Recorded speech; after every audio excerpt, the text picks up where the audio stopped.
So maybe you're wondering, what is the difference between a pension fund and a retirement annuity? Are they the same? Are they different? I'm sure you've been asking yourself the question, do I need both? Or is it just one?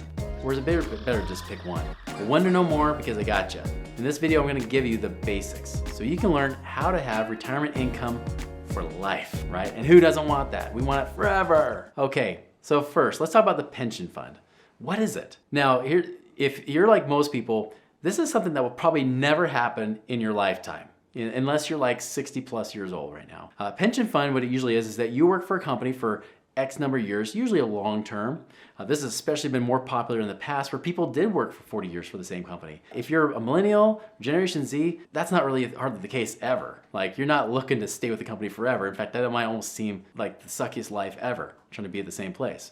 But if you stay with that company for many, many years, you have that pension fund, and then after a while, you get that pension. So they're trying to kind of give you those golden handcuffs to never leave your job by saying, hey, down the road, you're gonna get this nice little retirement fund. And usually what it does is it pays you on a monthly basis. It might have a certain dollar amount, but it's gonna pay you a certain amount for life. And there might even be options where we'll even pay your spouse for life, even if you die, or it pays you for a certain period of time.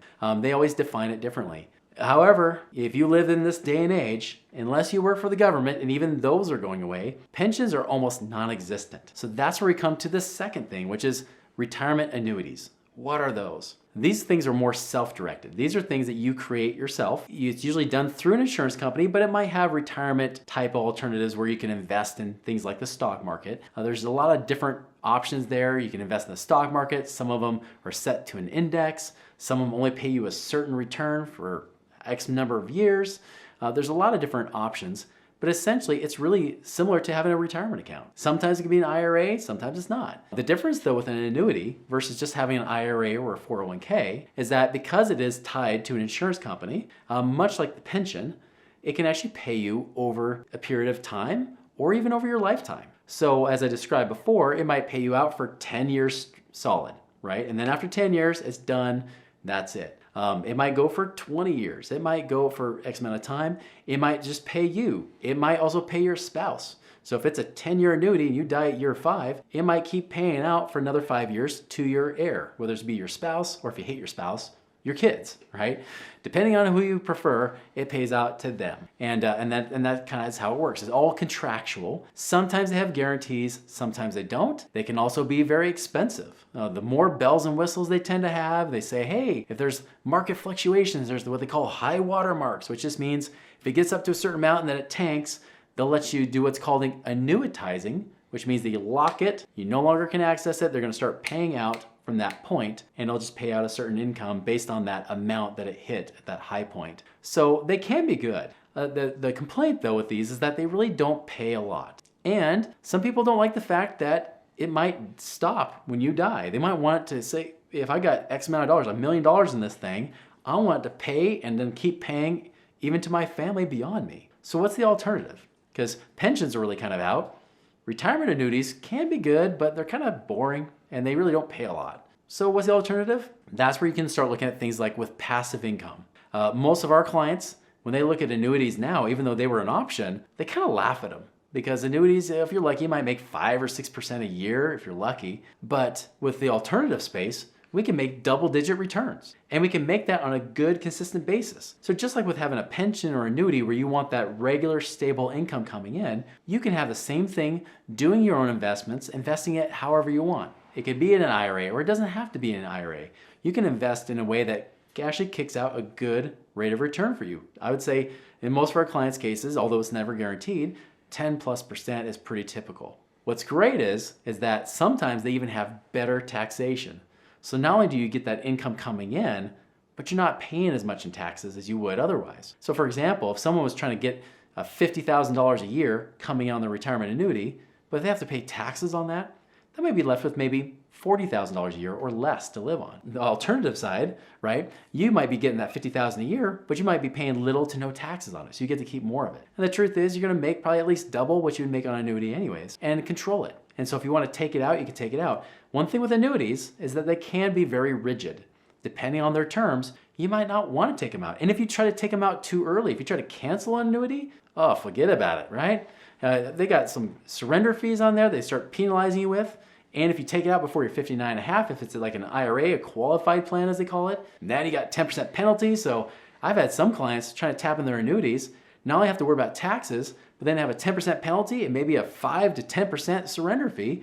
They're paying almost half of their money to those taxes. I actually did have one client that looked at the numbers, found out, they said, wait a minute, actually, even if I lose half of this money, it's gonna work out for me just fine. And so they said, let's cash it out. When that money went to go make a much higher return, even though they had less money to invest, that money was making more money for them. It was making a higher income than they would if they just stuck it into an annuity and let it sit there.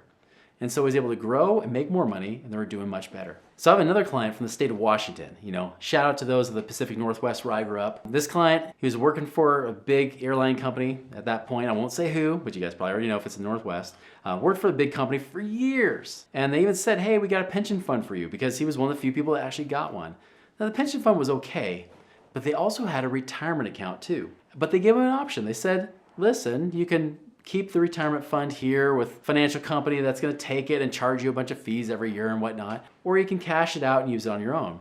Now he was worried because it was $1 million sitting in that retirement account. But he knew if he left it in there, again, going with that 3% rule, he could only pull out about $30,000 a year. His goal is he wanted at least $10,000 a month coming in, or $120,000 a year. He's like, I don't have enough money. I'd have to quadruple my money, and I'm over 60 years old. I'm not gonna do it. So after battling back and forth, that's when he reached out. He said, all right, what do we do here? How can we make this money make us more so I can actually have a retirement? Because the pension's not enough, and even their little annuity that they put me into is not enough. So what do? We said, let's take this money, let's take it out in phases and stages. We didn't take it all out in 1 year because you get hit with tons of taxes. So we had him take it out over a couple years, even did some strategies to lower his tax a little bit so he can keep more of that money and then invest it. So update, flash forward about 14, 15 months later, he's now got that $1 million paying him over $10,000 a month, right? He's now got that money paying him on top of the other fund that his company set up for him.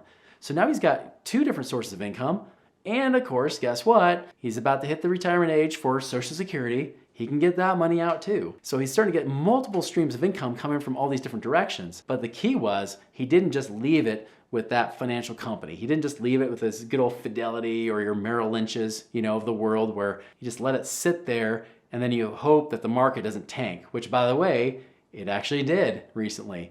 If he hadn't left it in there, he would have lost at least a couple $100,000. I mean, imagine how you would feel if you had spent so many years just to build up a couple $100,000 to then lose it like that because, hey, we might move into a recession or some crazy news goes on and then the markets start tanking. That sucks. We don't want that kind of life where we can't predict what's going on. Granted, we don't have a crystal ball. We can't see what's happening in the future. I mean, I had one, but it kind of broke. It's like ding, ding, ding, ding, not working, right? But for him, he wanted something that gave him some more predictability, some stability in his life. So that's why we started looking at other investments like in the real estate arena.